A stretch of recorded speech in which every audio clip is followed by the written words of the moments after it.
President Trump was very clear yesterday when it comes to his position on Medicaid and the growing concerns that cuts could be required if House Republicans hope to enact his second-term agenda. Listen. We're not going to touch it. Now, we are going to look for fraud. I'm sure you're okay with that, like people that shouldn't be on, people that are illegal aliens and others, criminals in many cases.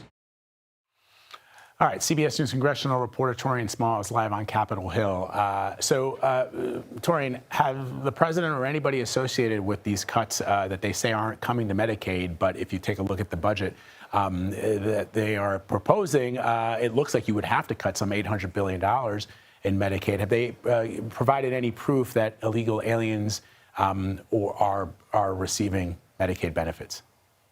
No proof yet, and this is at the heart of what Republicans are defending when it comes to that massive cuts and spending that they're hoping to push forward through this budget resolution. Again, that $800 billion that you just mentioned would be for the House Energy and Commerce Committee. The argument that Democrats are making is under their purview is that large safety net program, Medicaid. Just by the numbers, there just aren't too many places for Republicans to pull in order to get that to that $800 billion cut goal that they're eyeing there.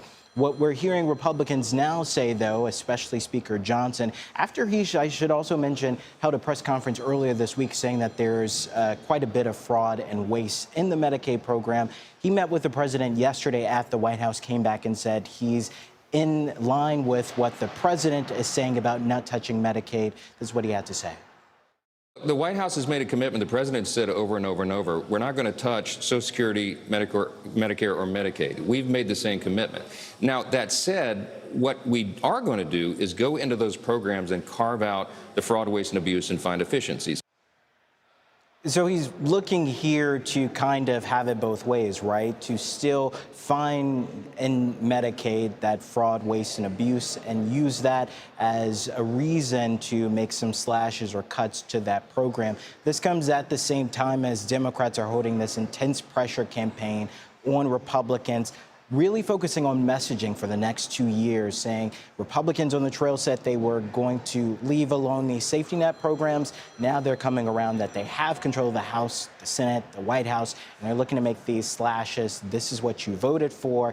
And we're seeing quite a few protests as well happening outside the Capitol over the past couple of weeks, really reiterating that message, Vlad. All right, to be continued, I'm sure. Taurean, thank you very much.